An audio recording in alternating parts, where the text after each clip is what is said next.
Welcome to the overview lecture for the modules 6 through 10 of this lecture. This covers about the time period from 1929 to 1965.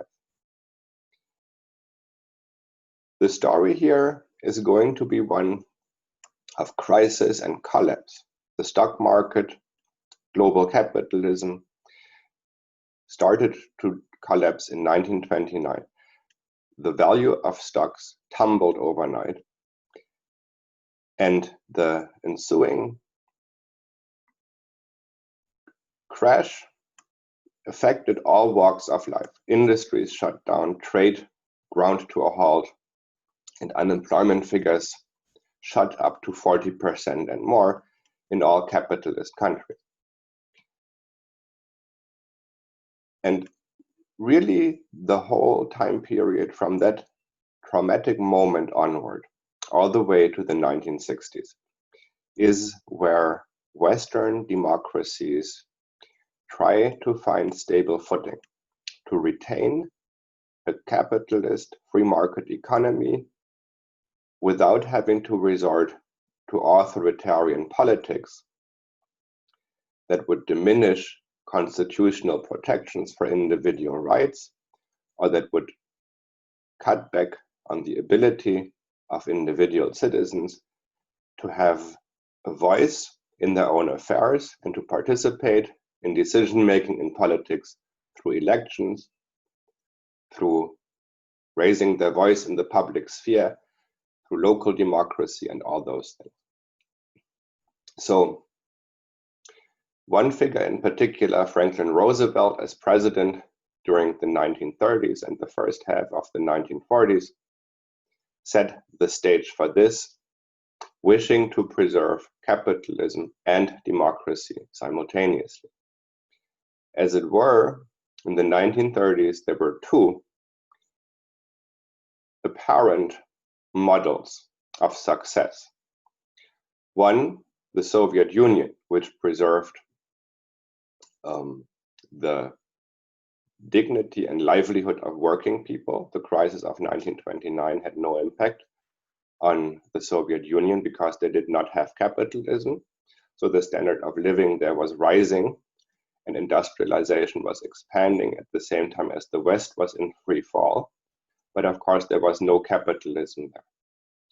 And Nazi Germany and other fascist regimes, on the other hand, that maintained capitalism, that in fact expanded the rights of capitalists over their workers, that cut back on whatever welfare state had been in existence before the crisis, and implemented a vision of social Darwinism, where a worker's failure to find a job was his problem and not an issue that should concern society at large.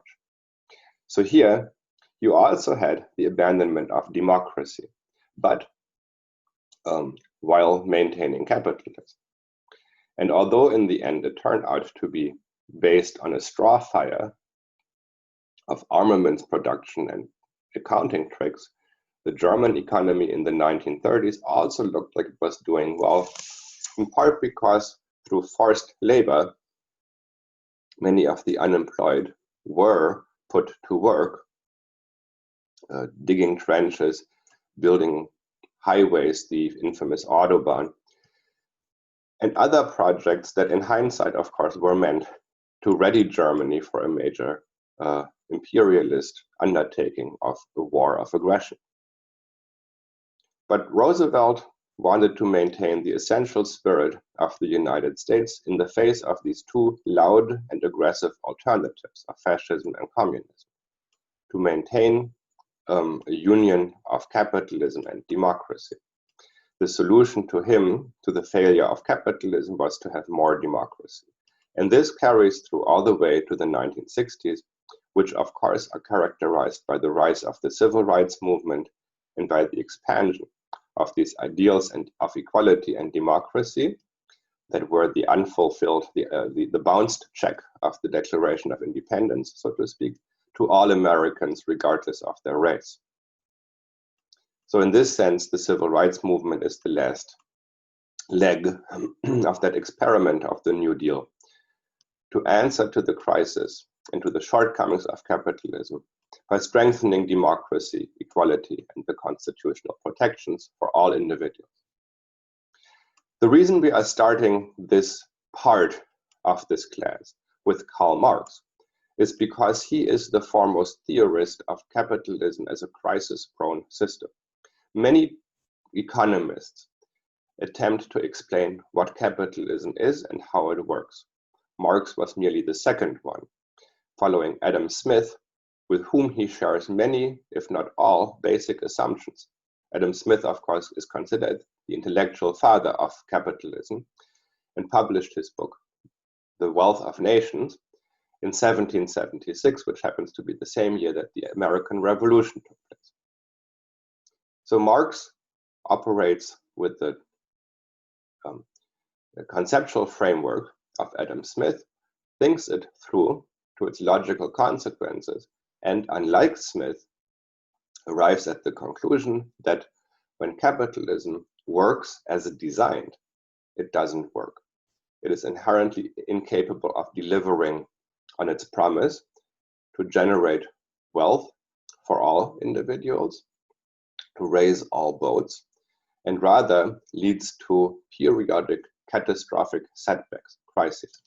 The one in 1929 was just the most horrific one, but by no means was it the first one.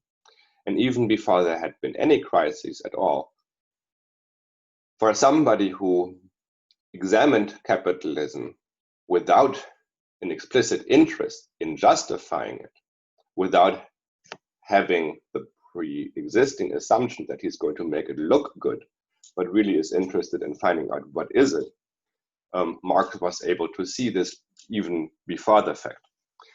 And so for that reason, and because Marx also provides us with the explanation that holds best in explaining what happened in 1929, which is that capitalism tends to overproduce, or the working class, the large majority of the population, what work for wages, underconsume, and this is the root cause of the crisis. So if you're going to address the crisis, what you need to address is the ability of the working class to consume things.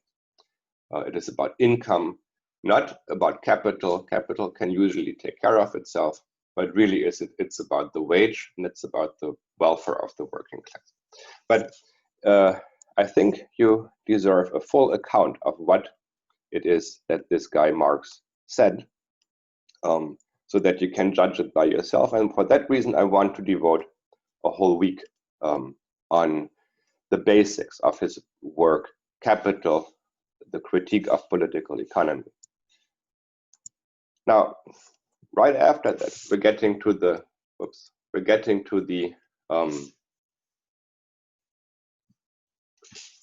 stock market crash.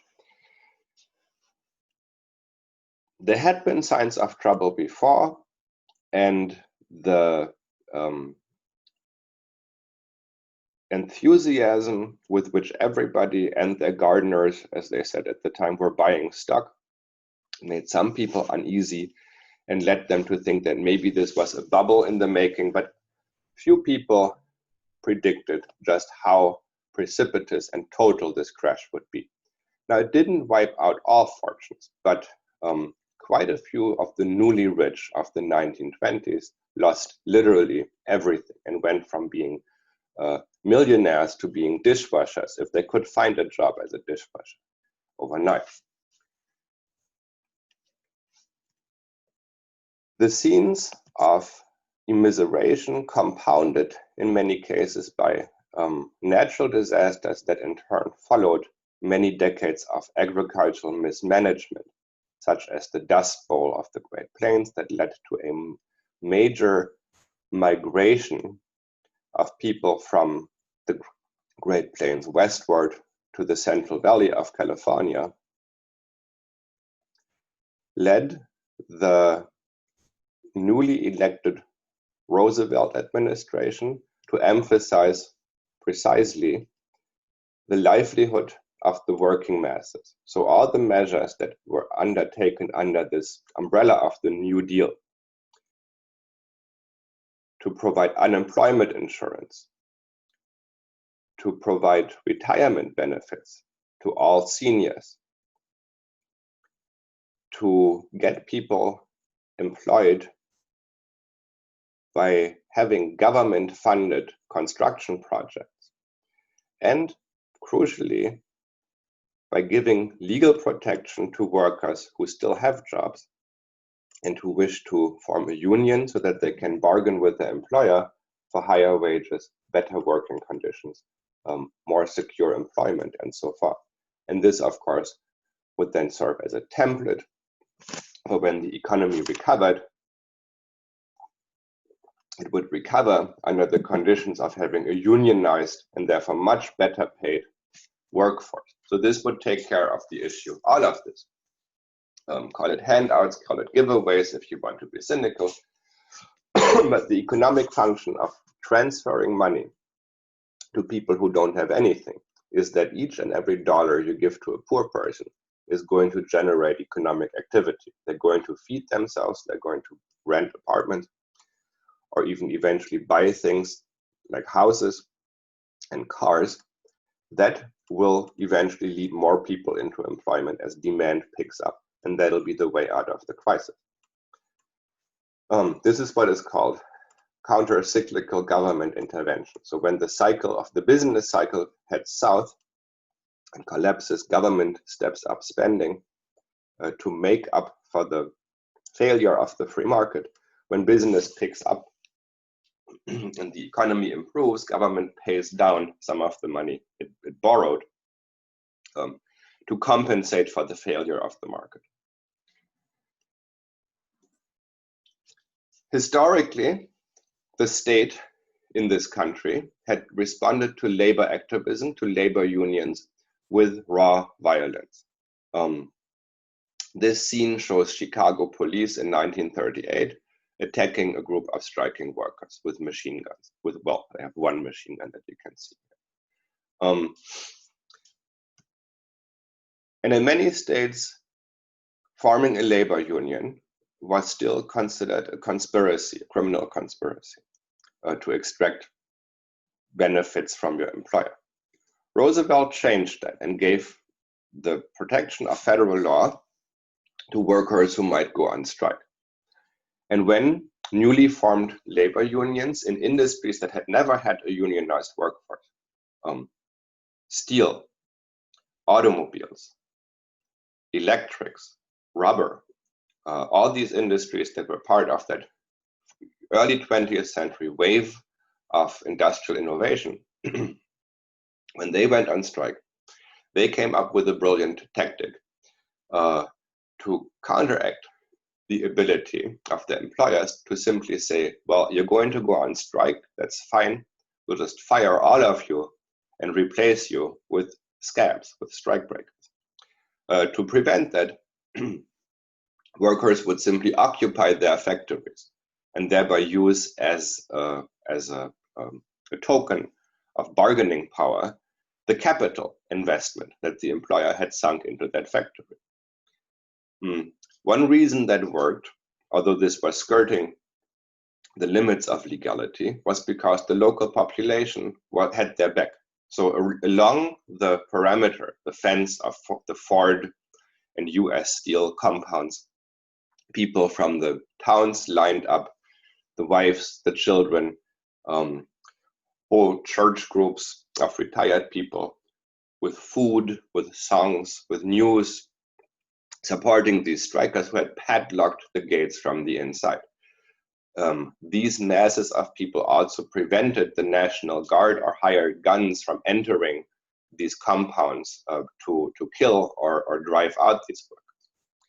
And eventually, all of heavy industry relented with some additional pressure from Washington that said you'd better treat people with respect and give them the right to speak to you with one voice through the union.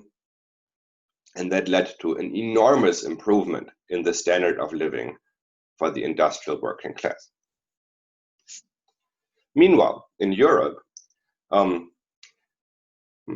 German fascism took the opposite take on this crisis of capitalism. They social Darwinists that the Nazis were, considered market forces to be a healthy and natural thing. It weeds out the weak, it rewards the strong. This is right up the alley of fascist ideology. However, even the Nazis realized that there was something clearly wrong with capitalism. Overnight, millions of people do not suddenly become slackers or losers after 1929, and so many millions of people now became unemployed. There is a limit to how much of that you can blame to natural selection or simple moral inadequacy. So somewhere, somebody was doing something that messed with the functioning of the free market. It couldn't be, the Nazis argued, the free market itself, which was essentially a good system. So it had to be an alien force that was messing with it. And who else could it be but the Jew? So very quickly, the Nazis moved to remove Jews from any positions of power and influence in German society. By 1938, they had created a separate legal status for them. Jews were no longer citizens. They could not marry Aryan Germans. They had to wear a yellow star to mark them as Jews, and they were barred from most forms of employment. Now, in the early days of the fascist regime, other internal enemies were the list of targets. Liberals and Marxists were treated to the same repression that Jews experienced later on.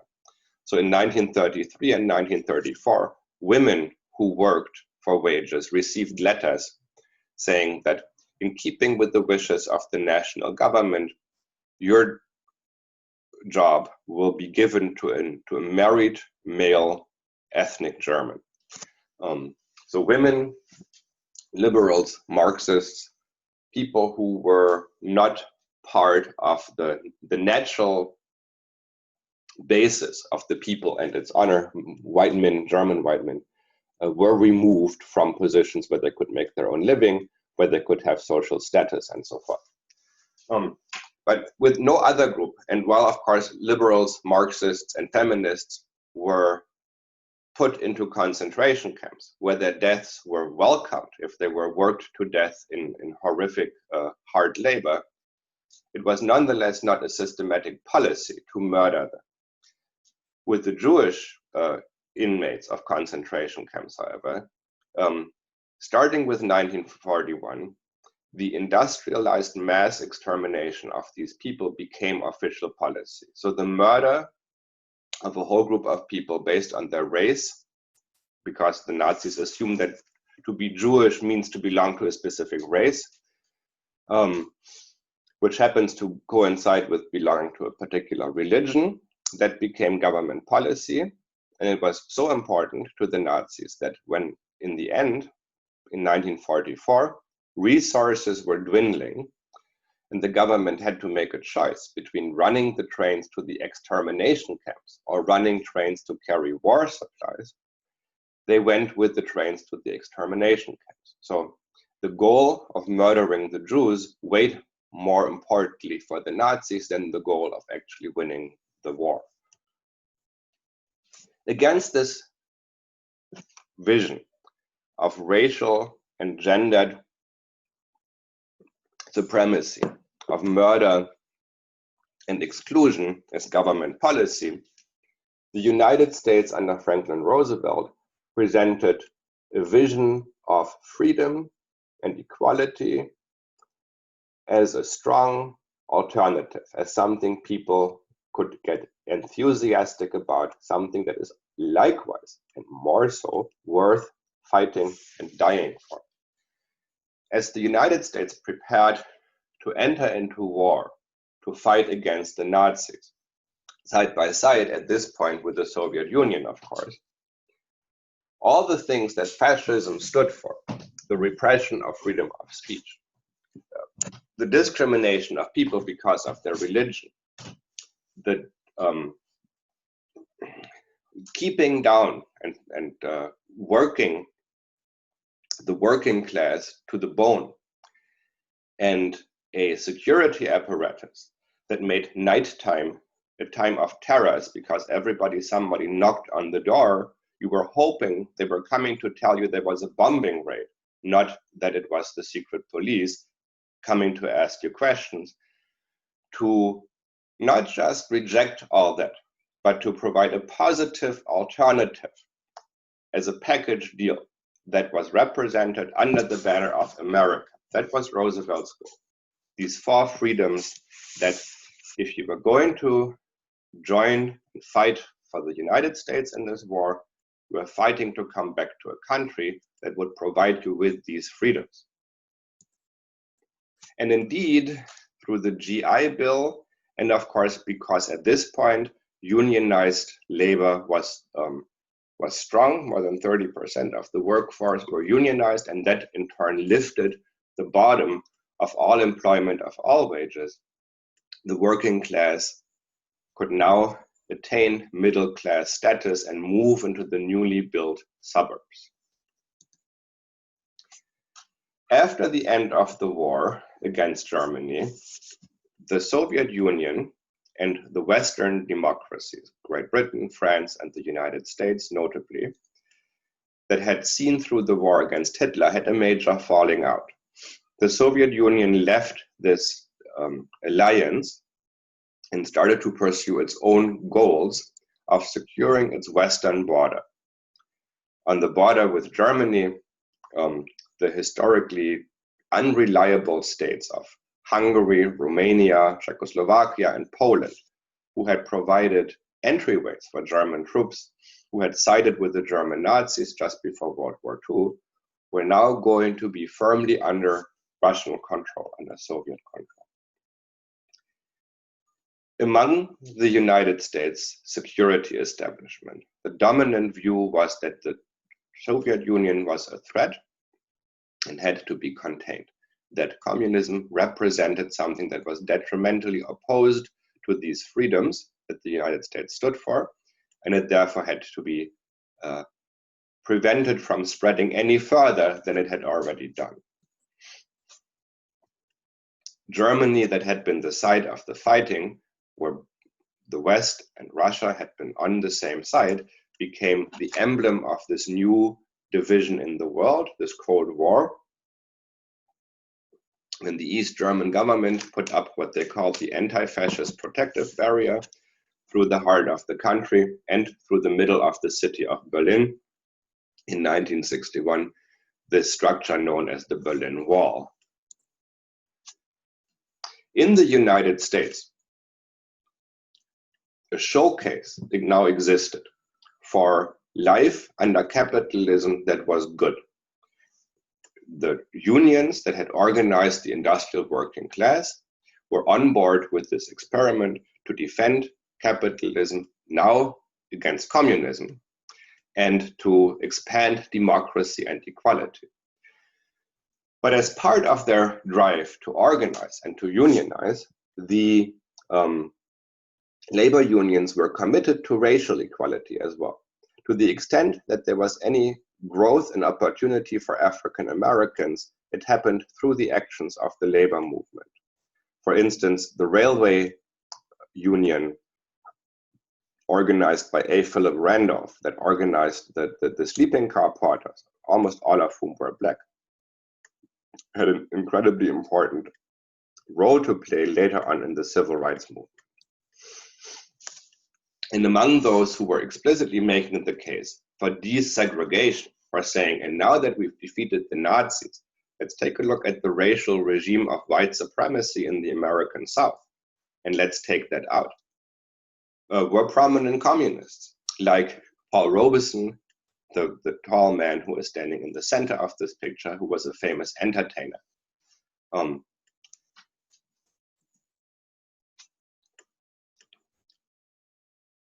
These people, Paul Robeson and others like him, communists who were taking the fight that they had carried out for building labor unions and extended them now for the rights of African Americans and against Jim Crow, came on the radar of right-wing members of Congress like Senator Joe McCarthy, who went on a public campaign of ferreting out communist cells, identifying their members, blacklisting them, and barring them from employment and social recognition. This created a climate of fear throughout American society. Like today, there was a purge of academia of alleged or actual Marxists. There were many groups of volunteers who went to hound down, harass, and so forth, liberals and Marxists in academia. And this, of course, is the model for the equivalent campaign carried out today by things like the Professor Watch List, Breitbart, etc. This backlash against progressives, this backlash against the march of democracy and equality, of course, happened to coincide with the race line. So for the South, for the racist South, for the defenders of segregation and Jim Crow in the South, communism and desegregation was the same thing. Desegregation was a communist plot, and it was the deed of the Antichrist, the mixing of the races, socially, biologically, politically, was a sin, and doing God's work meant to stop racial desegregation, and that was the same as fighting against communism. Here you see protesters in the 1950s who are against allowing black children into the schools. On the international scene, however, American governments fought the communists by emphasizing how American capitalism actually managed to do much more and much better for the average worker than communism could, even though communism's whole point was to elevate the working class and liberate it. Here, in this picture from 1959, you see Richard Nixon on the right, who at that time was the vice president under Eisenhower, and to his left, Secretary Khrushchev, who was the head of the Soviet Union. And they're standing in Moscow at an exhibit showing the average American suburban kitchen. And Nixon was saying, see, this is what we provide for all workers. You can afford this if you're a simple steel worker. And Khrushchev and him were having a fight over which side is doing better for the workers. So internationally, at any rate, America was being marketed as the land of opportunity for everybody equally, especially the most downtrodden. And scenes like the racist mob in Mississippi and Alabama quite clearly contradicted this. Nevertheless, through all these struggles, in the end, the civil rights movement succeeded precisely by making an appeal to anti-communism, by saying that if America wants to be credible as an alternative to the Soviet Union, if we want people to believe that we really are in favor of equality and democracy, that the Soviet Union, that communism is the system that oppresses people, keeps them down, that deprives them of opportunity, then we have to make sure that we extend these rights that are so essentially American to everybody, African Americans, and some people already were saying at this time, women.